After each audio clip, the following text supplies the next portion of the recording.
What's going on, guys? Adam again, back with the Atomic Garage, and today, is it the demise of the coilovers from eBay? I don't know, but I sure heard a couple pops. So we're gonna pull this tire off, and we're gonna see, are the Maxpeedingrods finally met their end at about 3 weeks or so? Or is it still holding up? Is it user error or what? I don't know. We're gonna take this tire off. We're gonna see what's going on with it.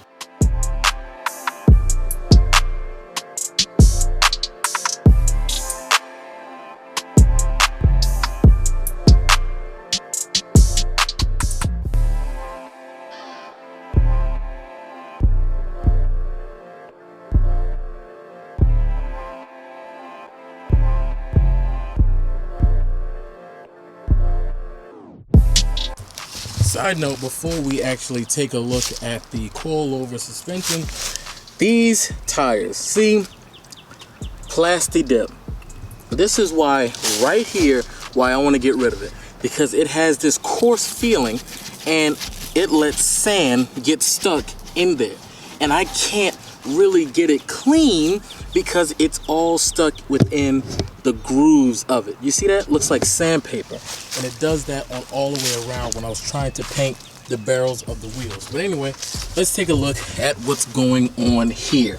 Now, I haven't done or messed with anything, but let's see what's causing this knocking sound. It's on there tight. This bottom one appears to be tight. Well, there it is right there. I think that's what could be causing it, and took my preload away basically. So what I'm going to do is I'm going to reset the preload on both sides, crank it up some more, and I'm going to make sure I lock it down.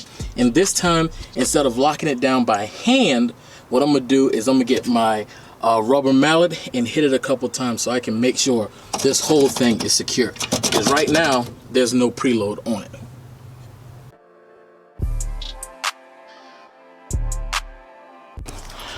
Alright, so now that I've got this side done, there's no need to just do one side, but to actually go on the other side, check that one, make sure that's tight as well. So, let's go ahead and do that now. Alright, so on this one, I know why my brake wear sensor is going off. This right here must have fell off or whatever, so I'll have to replace that. I plan on doing some different rotors and some more aggressive pads. But this side is actually pretty tight, and I didn't hear anything coming from this side, but I wanted to at least take the time to go ahead and check this one. I've also got a new hub for this one, because as you know, one side I couldn't drill out that back bolt, so nothing I could do with that but replace it. I don't have my truck with me today, so I'll replace this hub another day off camera. But this side, I'm going to check the preload. I measured it. I have 1.5 inches from the bottom of this to the top of this one right here. So I'm going to measure it against this, make sure it's all good and tight, and then we'll go from there.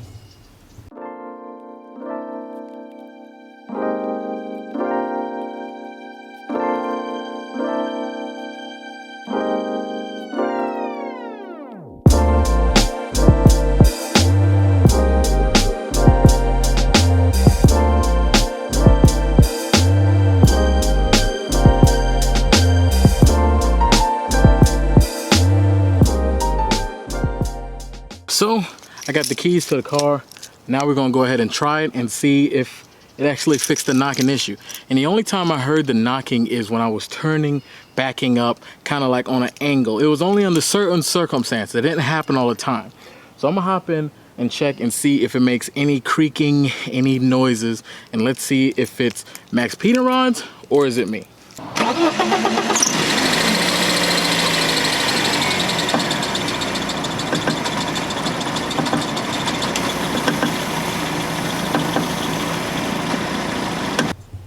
So I jacked this side up because this is the only side that it's coming from, at least that I hear it from.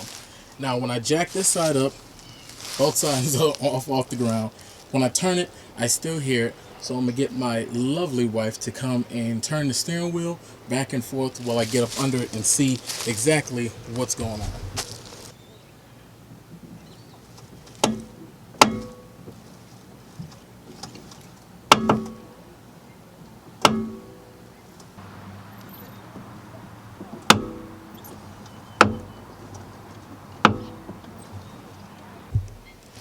So what I see, what only thing that I can guess going on is this has a pillow ball bearing mount right here, top mount, which if it's not greased, I'm thinking it could make that popping noise that you guys heard.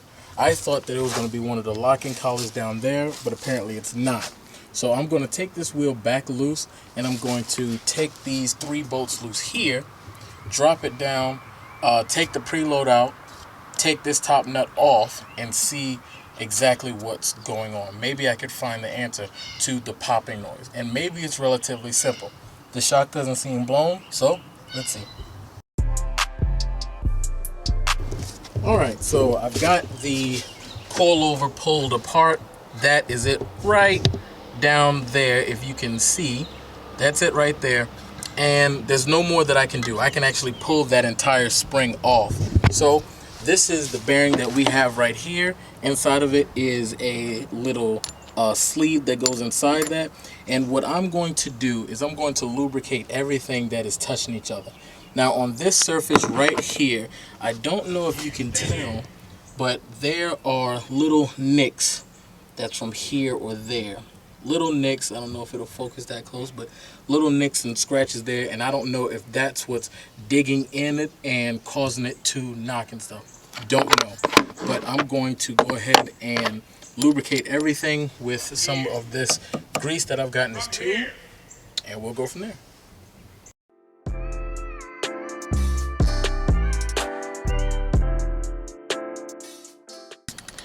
Yes, it's actually quite dark outside, but I've got everything back on, greased down and everything.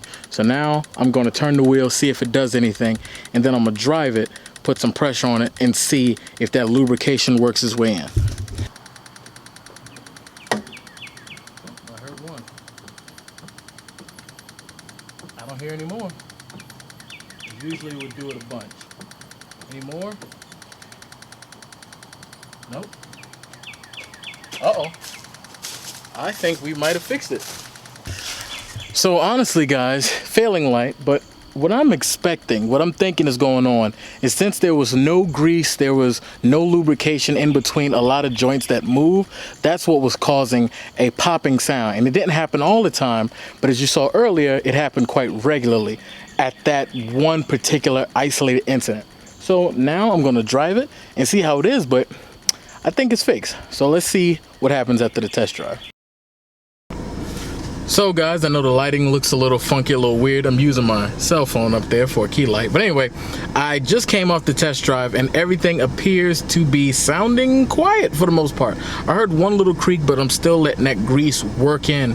And I'm wondering if this is a case of them being assembled and only just the machine oil that's being put on it and not actually like grease and lubricant to lubricate the surfaces and stuff. But now when I turn, I don't hear anything. Don't hear anything at all. So that's a good thing.